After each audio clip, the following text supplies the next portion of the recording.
our senior pastor, Reverend Daniel Humbert, and this is Go Beyond. And so what Go Beyond is a chance for you to dig deeper into the message that we discussed on Sunday. So right now, as a congregation, we are in the book of Acts, and today we are focusing on Acts chapters 8 and 9. And so we're going to be looking a little bit into the history. I know that Daniel's been doing his homework based on the questions I gave him. So I hope that you'll enjoy this time with us. So I want to go ahead and jump into our first question. The beginning of chapter 8, the very first verse even, marks the beginning of the persecution of the new church. And so what I want to better understand is, why did that persecution start and who was targeted during that time? Because I know it talks about the apostles were in Jerusalem, but many of their followers were outside of Jerusalem. So who exactly is being persecuted and why? Yeah, so this is, as you say, the beginning of persecution. It is led by Paul, or who is then known as Saul. And so Stephen, the apostle who's been selected alongside of Philip and the other 5, have started their ministry, and Stephen has been killed. That's what chapter 7 is all about.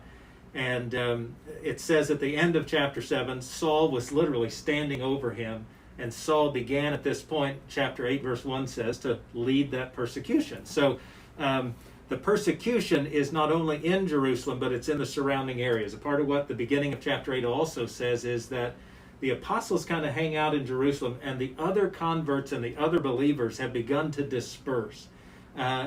Quite literally, scholars believe it's sort of the fulfillment of Acts chapter 1, verse 8, where it says, "You will become my witnesses in all Jerusalem, in Judea, in Samaria, until the ends of the earth." And so a part of what we begin to see is that the persecution actually sort of heightens that opportunity. So that was the goal, but the persecution begins to sort of push them further out. And so now we're told in chapter 8 that they're going out into Samaria, which is kind of a bit of an unknown region, and Judea, which is a very known region, and they're beginning to share the gospel.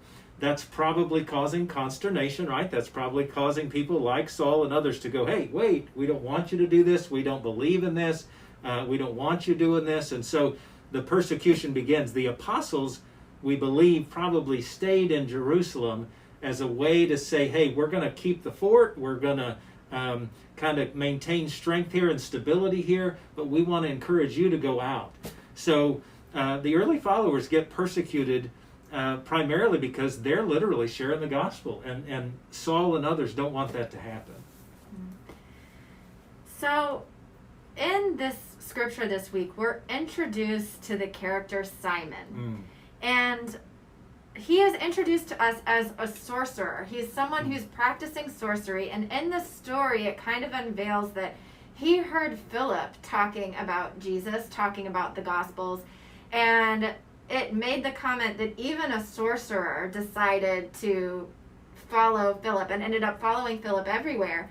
What does it mean that Simon was a sorcerer at that time? Because when I think of that, I think of Harry Potter. Yeah. What category would he have been? What kind of person would he be today if they were calling him a sorcerer at that time? Yeah, well, so sorcery is sort of what I call an old-fashioned word for magic.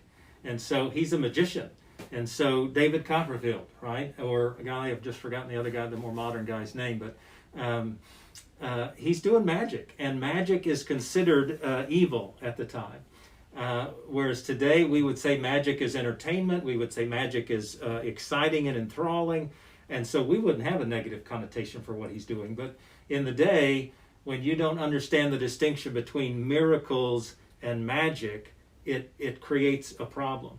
And so that's why, as it tells us in chapter 8, Simon actually comes to believe. He comes to cherish the faith of Christ, and he becomes a follower.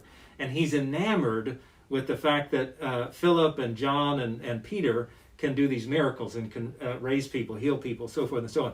And so in his faith, he's kind of like, well, this is really cool, and that's somewhat like what I was doing. And so I'm kind of wondering, golly, could I kind of slip you some, bills or something to get this thing that you're doing, because it seems to be even better than my magic.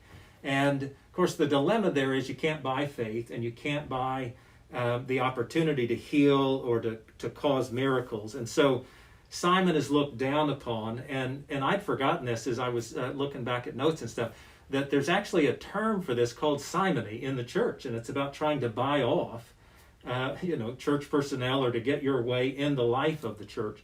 And so Simon gets a really bad rap because he really wants to be faithful. He actually wants to do the right thing. But in his naivete and in his, sort of newness to the faith, he just kind of assumes he can buy this, and he doesn't see that there's a problem with it. Well, and I felt so bad for him when I read that, because it seems to me that he was just working with the culture of the time. I'm assuming that culturally, if you wanted something, if you offered up a little extra cash, you would get it. Right. And so that's what he was thinking, as far as like, I want to know more about this faith. Maybe if I give them money, they'll, let me in on it.